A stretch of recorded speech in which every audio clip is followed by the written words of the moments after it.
Whoa. Hello. Again, welcome to Barcelona. I'm so happy that you're all here. I am so excited to have a very nice table. You will see here 5 good presentations and my presentation, so 6 presentations in total. Your speakers, they will be talking for 5 minutes, only 5 minutes, 20 slides that how to advance, so they don't control the presentation. I think I did the things well. I hope it works. And after the talks, you will have like 20 minutes of discussion. So you can come here on the stage and just ask Stephen, Christophe, Joao, and Connor, Scott. Yeah. So let's start. The first one who's going to take the mic is Drew. Thank you. I'd like to first of all apologize that my talk is not as advertised. I left Britain without my correct presentation. So this one relates more to, it's not about 20 games, it's more about the predicament we in the UK are in, especially England, about the about development of ICT. So this is what old school classrooms used to look like, and in education we're trying to find ways in which we should be revamping the way in which children are educated. But this is what most computer labs look like, and if you saw the photograph before, the classroom it hasn't changed much, except now in computer labs pupils face away and face the wall. Sometimes it can be hard to tell whether pupils are in a prison or not, and in ICT in British schools, that prison had also been, you could say, metaphorical in the terms of a lot of people used PowerPoint, Microsoft Office, etc., and became very blinkered in the way in which they were using ICT, and time was ripe for changes to be made in the ICT, the way in which ICT was developed in schools in the United Kingdom. I've got a friend who believes that one way in which schools work best is when you don't wear any shoes. And this is for outside one of his schools that he's developing in Portsmouth. And he believes that barefoot education is the future. And I'll come back to this chap. This is Ian Livingstone, who some of you may know from the time when there were choose-your-own-adventure games called Fighting Fantasy. Very popular when I was younger in Britain. I'll come back to that in a minute and what it's got to do with Scratch. But in UK education now, there's a ubiquitous Scratch cat is featuring in almost every lesson now, and certainly in the next 2 years, every school in the United Kingdom or in England will have to be teaching programming in some shape or form. And we move on, I don't know how many of you have done this, and moved on to Kodu. If you'd like to show your hands, have you used Kodu? So that's for some people who tend to use Scratch constantly, Kodu is a good way to move on. Also, I'm doing a workshop about, I brought 6 Makey-Makeys with me, so anyone who comes to the workshop about musical instruments later on will be able to try. I haven't brought bananas, unfortunately, but we'll have a play anyway. And one of the things is, and the next few slides are sort of tangentially connected to the predicament that children are in schools. They have to be discerning and have to work out what's right from wrong. This is Daily Mail cover article about Amanda Knox. I moved on too quickly, but this is Neil Armstrong, or is it? Any of you know this photograph? Neil Armstrong died last August, and this photograph appeared in newspapers frequently. It's not Neil Armstrong, that's Buzz Aldrin. Neil Armstrong took the picture, and his reflection was in the visor. Just like these pictures of Mussolini before and after he was scratched out of existence, the people holding the horse, etc., and the photograph at the side you may be able to see. What's that got to do with Scratch? The thing is that kids need to be discerning and need to work out, not just in programming, but in a whole variety of things. In the United Kingdom, that's the dilemma we now have. Is this a real photograph? Is this one that was photoshopped? These are questions that ICT lessons constantly ask, and this I'll skip on because that photo shouldn't have been in there. But pupils in British schools are now having to make decisions as in whether they use Scratch to program with, and one of the things that we have been using in my school is to tell interactive story. Now, there was a photograph of Stephen Livingston earlier who developed these choice games where you end up with, you're given a choice, do you make it go left or do you go right? This is an excellent program called Inkle Writer. It's free and it allows you to make your own games in text format. So what I've been experimenting with is doing the same choice adventures but with Scratch.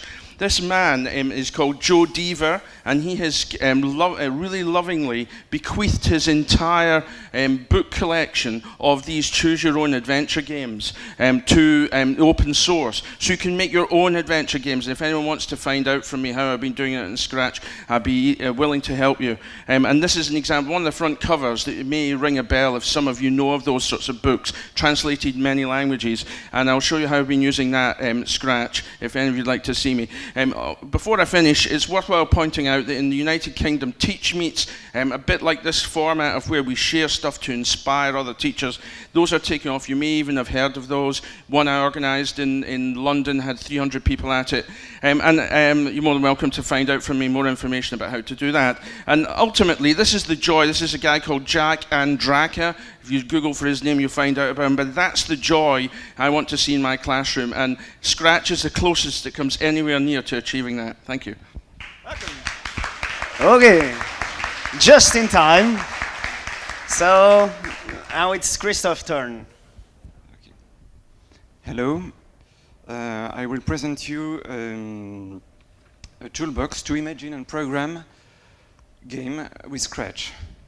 So Top Scratch was conceived in our programming club. It is a detailed structure and structured approach in programming game. Our club is based in Saint-Gratien near Paris, in France, and it is hosted by FESC, a non-profit structure. So, in France, we love cooking, and cooking is technique and creativity. Programming is technique and creativity too. Recipes are needed to master the basic, and creativity will make all the difference between the good and the bad. So, the children will often start programming without knowing their objective of their game. So, we need a method to help them to establish what makes a good game. They have to find the purpose first and how to in second. So, what makes a good game? It's like a story. There is a hero, friends, and me, but it's an interactive story. We have the gameplay. The player have to avoid, manage, random, write, move, select, and so on. It's the gameplay brick. We have three rules stating the goal: avoid, match, destroy. And the other rules define means and constraint to reach the goals. By the way, you can use this brick as a card that you can distribute randomly to the children, and so they can create a game with this brick.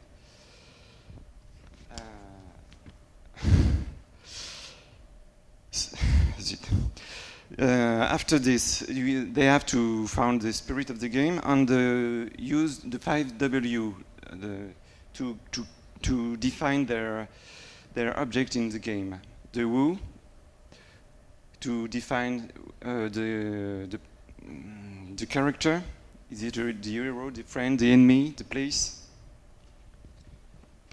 And after the what, with the rule of three, that can help you to describe and create quickly an object or a character in your game. Is it the where and the when, the direction of your game with the timeline. They have to define if it is a space combat, exploration RPG, or a platform game, and where and when the character and the object will appear in their game. So now They have a creativity toolbox. They have discovered narration spirit, the brick of gameplay, how to imagine and create the how to imagine and describe the character and the object and the direction of their game. So now we can build the team. Creativity have 3 keywords: explore, combine, and transform. And we have 3 roles. The navigator who explore, the reporter who combine the information, and the driver who transform. After, we have the algorithm. They have to discover the bifurcation, the buckle, the variable, and the function. The recipe, the standard recipe, and the new recipe. Because they have a re-scratch, they learn by making, so when they know a new thing, they can teach each other. We call this the EQ, exchange of useful knowledge, and by using the spirit to define the exchange of useful knowledge.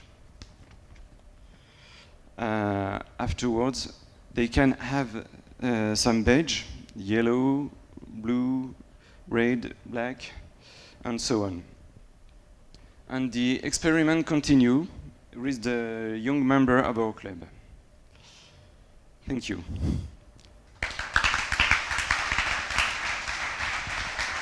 Thank you very much. That's it. Thank you.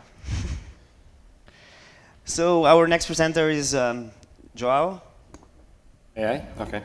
Thank you very much. Good morning.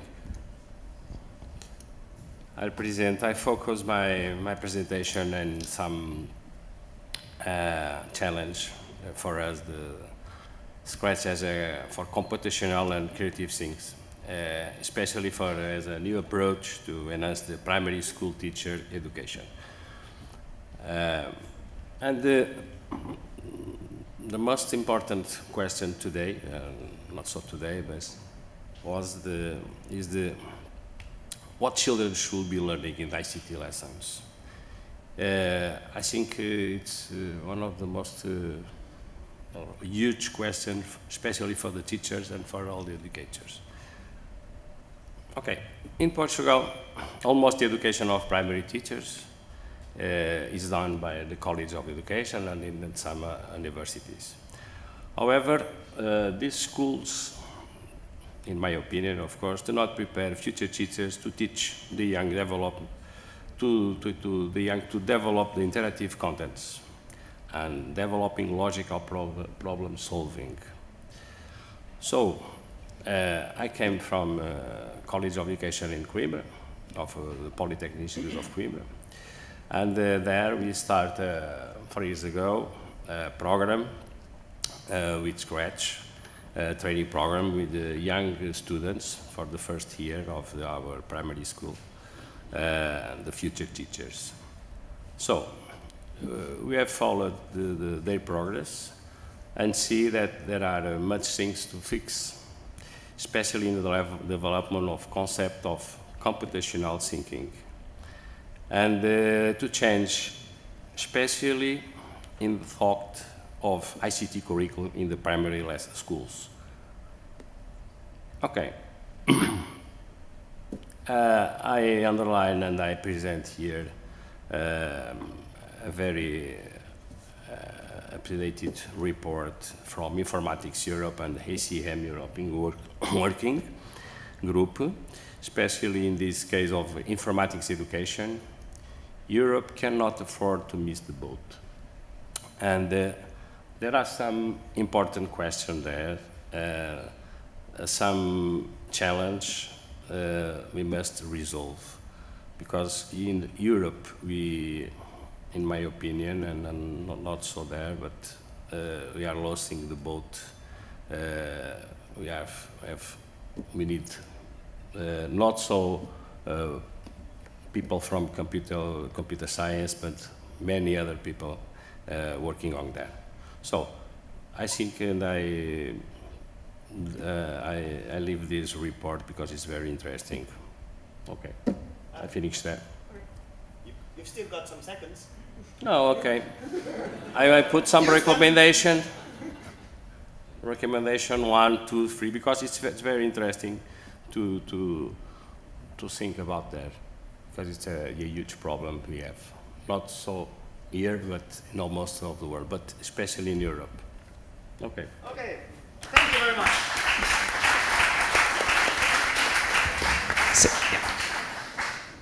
Stephen, your turn. Are you ready? You're always ready.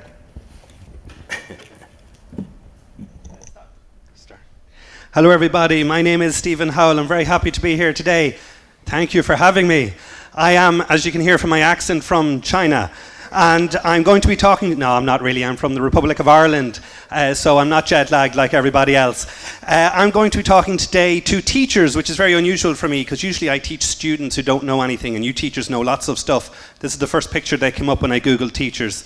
So what I'm going to talk today is how do we not only get people excited about computer programming, but what should we really be teaching? And it's not this. I learned to program by typing in magazine listings that looked like that. They were incomprehensible, and I was 5 years old. And I did that for about 10 years, and I got syntax error all the time. But at the end of it, on my Commodore VIC-20, I lost audio there for a second. I was a computer programmer. Now we don't do that. We send people to third level colleges and we say, you, go and be a computer programmer. But not everyone wants to be a computer programmer, and some of them look like that guy. They don't understand what's going on and they hate their life because we don't know how to get the right people into these courses. We need instead to be talking about computational thinking. Professor Wing in Carnegie Mellon, she says it needs to be about getting kids understanding the ideas and concepts, not just what computer programming is. So that's why I say we should teach the 3 Ds, design, develop and debug. We've had the 3 Rs for a long time, reading, writing and arithmetic. Now we're on to the 3 Ds. Because if you can't design, develop and debug, how are you going to get a job in the new digital economy with 21st century skills? I don't even know what that means, but everyone keeps saying it to me. So that's why Scratch is important. Scratch, if you don't know what Scratch is, you're at the wrong conference. The other conference is down the hall and you turn left. But Scratch, the underlying fundamentalist constructionist idea is about creating as opposed to consuming. So when you see all the blocks that are in Scratch, you can instantly understand them. Well, most people can. Your granny could understand these, assuming she's alive and able to read. She'll be able to understand these blocks and have no problem writing a computer program. However, when you look at a lot of the iPad use in school and any mobile device, it's about the consumption. Many teachers seem to think it's just about getting an e-book and that's the end of it. It needs to be more than consumption of material. It needs to be the creation of material. But we've all these cool toys out there like the Microsoft Kinect and the Leap that just went on sale today. Many of you are receiving them right now. And they're cool technologies, but they're incomprehensible to a 9-year-old who can't program in C++ or C# or Java. Now, what is the Kinect? For those of you who don't know, it's a special type of camera. See in 3D. I keep losing audio. See in 3D. So you can see a picture of a person there, and this camera doesn't take a photograph. It knows where you are in 3D space, which means it can tell how far away you are. And then we can do algorithmic analysis, which is a big way of saying we look at the picture and see where your hands and your toes and your feet and your neck are. And that's pretty cool because we then know where they are in X, Y, Z space. And that's a big way of saying we know where your hand is in relation to your head and every other bit of you. So I wrote a little program in January 2011 which takes the data off the Kinect, mungles it up, that's a technical word, and sends it into Scratch. And once it gets into Scratch, you can then write programs for the Kinect that are motion aware for 24 points in your body. Here's Space Invaders. If you look at the blocks there, it's tracking your head as you move left and right. The spaceship moves left and right. If it's a Boolean and put 2 hands over your head, it fires a missile. Now think about this, we've gone from Space Invaders, which you press a few buttons on your keyboard, to you run around the room like an Aegis, and that's a technical term, and suddenly you're able to play Space Invaders by moving your body. It's incredible. Here's some kids in Australia who have modified my breakout program to use their head rather than their hand. They did it with 1 click. Thank you very much for all the downloads. I've had 4,000 downloads of this software, which I know is not much compared to some open source software, but you have to buy 200 euros worth of equipment to use this, so I'm pretty happy with it. And one thing I'd like to say is I'd like more downloads from Ireland and Spain. I've more downloads from Japan than anywhere else. There's been 35,787 views of the 50 videos uploaded by users on YouTube. Some of you could be in this room for all I know. Thank you very much for uploading all those videos. It's been amazing to see what people have done with this. How can we promote and keep people using hardware that's cool and interactive? Well, apart from attending my panel later on, you could get involved with the Computer Education Society of Ireland if you're Irish, or the Irish Centre for Software Engineering. You could come to Scratch Day in May. Whatever you are, there's probably a Scratch Day near you. If you're in Ireland, we host a competition in my college, IT Tala. Please come along to it if you're Irish. And if you don't want to enter the competition, still come along. It's a lot of fun. And I'd like to say, I have 4 children. There's only 3 up there. But they'd like to say to you, learn Scratch, and most importantly for all of you guys, teach Scratch. Thank you very much. Thank you. Connor. Hi, my name's Connor Hudson. I'm 15 years old, and today I'm going to be talking to you about Snap and hardware. So if you don't know what Snap is, it's basically a mod of Scratch that adds first-class lists and first-class procedures. So Mitch Resnick says, I see much deeper and broader reasons for learning to code. In the process of learning to code, people learn many other things. They are not just learning to code, they are coding to learn. In addition to learning mathematical and computational ideas, they are also learning strategies for solving problems, designing projects, and communicating ideas. However, without real-world connections, programming becomes abstract. It stays very in the box. So Leonardo da Vinci once said, knowing is not enough. We must apply. We, the next generation of programmers, want to take what we're learning in Scratch and apply it to the real world.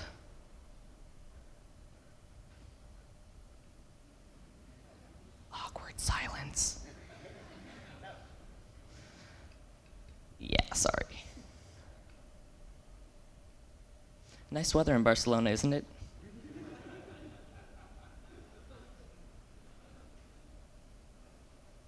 So Walt Disney says, we keep moving forward, opening new doors, and doing new things, because we're curious, and curiosity keeps leading us down new paths. So we definitely want to connect to the physical world. So this is where Snap comes in. So I explained what Snap is earlier. I'll repeat it again. Snap is basically a mod of Scratch, adds first-class lists and first-class procedures. It aims at a somewhat older audience, like college kids and whatever, to enable the serious study of computer science.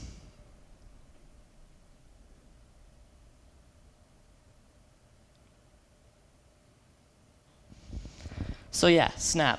So Snap is a JavaScript-based web application, so it doesn't have access to hardware for security reasons. We solve this problem by making a small program that's on your computer that will connect to your hardware and to the internet through Snap. Each Snap block library includes each device implementation includes a Snap block library. So we use the Snap HTTP block to connect to hardware. So this is Snap.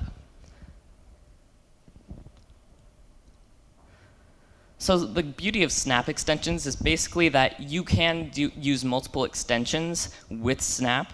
So for example, you could combine a Connect and X11, which is a home appliance control protocol. So you could turn on your toaster with a wave of your hand. Or you could post to Facebook by controlling your Wii remote, Roomba cart. So Snap block libraries. This is an NXT block for my extension. So basically, this is how the extensions work. So I have an if statement that checks whether the input is either on or off. And then it loads a web address, which will turn the light sensor on the NXT light sensor on or off. Using these Snap extensions is actually really, really cool. So here, there's a picture of me controlling a Mindstorms NXT, sort of like Mario Kart. I used all the same controls with Mario Kart, drove it around my living room for a little bit. And then on the other side is a picture of me and an egg coloring robot that I did this Easter because I could not think of any creative ways to color eggs this year. So I made a robot to do it for me. So now I'm going to do a live demo of the of one of the projects that I made. I'm not sure if you can see it, but it'll just be a moment to set it up.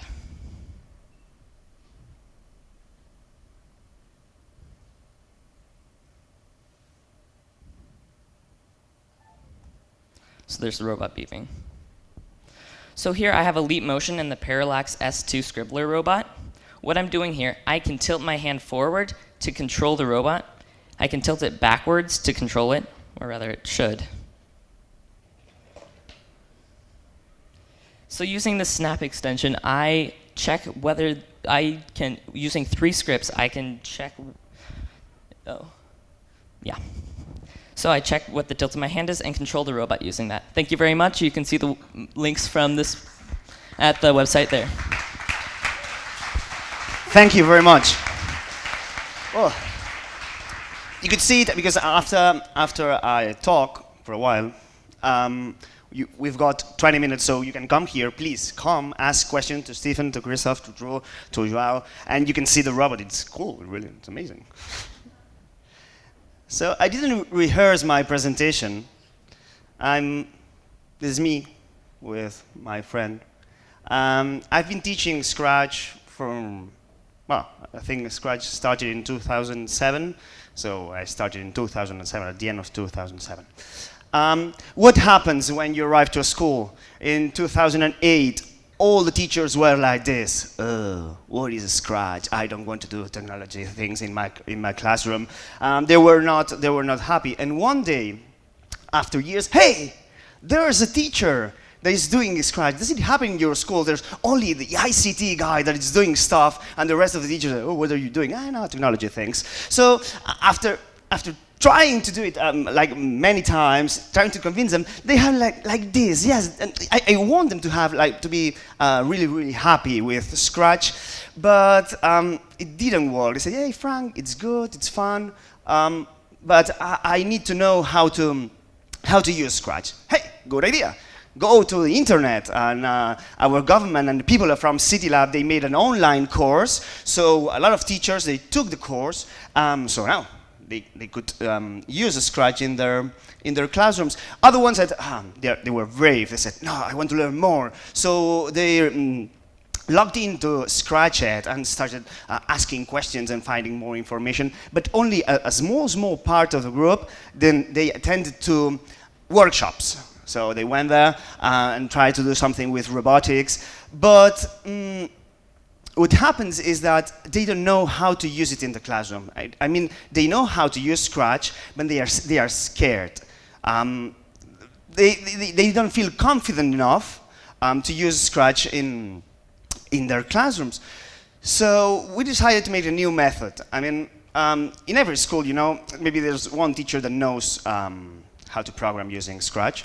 So what we did is, hey, the good teacher, the teacher that knows Scratch, makes 1 hour session with 12 students with another teacher that knows how to use Scratch, but he's not very confident. So after 1 hour of having a Scratch session, then he's left alone and repeats the same thing that has been done on the first hour. So now he's not scared because he knows, or she knows, what will happen. Because with Scratch, when you're doing programming, you don't know what is going to happen in the classroom. So we've got one meeting before the class where we talk about what we're going to do. And there's also a good thing. It's an after-class meeting. Because the second teacher takes notes of all the session, so then there's some reflection. What should we change? What should we improve? And also, I hope that in 1 year we will print a book of our experience. So the teacher that was not happy, that was not confident, now it has to be.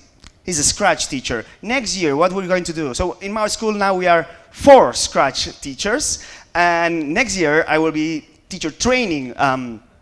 More teachers. So yeah, the thing is, I would like to be like this. I mean, Scratch-friendly teachers. I think it's impossible to have all the teachers in your school saying that Scratch is cool, but there's only the teacher. Yeah, it's do it. So I've got a problem. Is my talk ends here, kind of ends here, but there's one thing, I do a lot of teacher training, and they ask me that, is Scratch a programming language? Yes, no. So in Scratch 2.0, that's the same as Mitch and Karen said. No? Scratch 2.0 is a programming language plus an online community. And I'm very happy with that because the next slide, I think it's the next slide. Yes, you have seen that. Duke wrote this 1 year ago at MIT Media Lab. Scratch conferences usually blah, blah, blah, blah, blah, blah. So we did it. We made it. You're here, and we're so happy. But look, 36 people joining the Barcelona tour. I'm here with my Scratch T-shirt.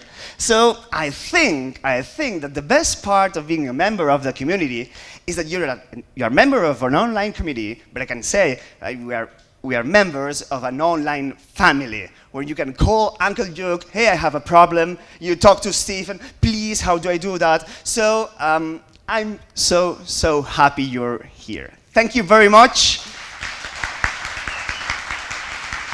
And I've got a mixture of feelings. I'm nervous, I'm excited, I'm so happy.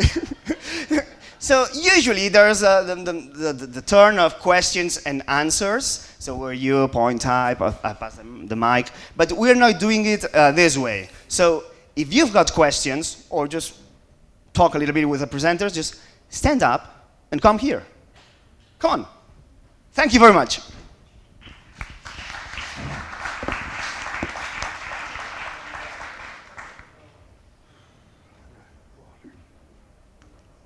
Come on, stand up, ask questions.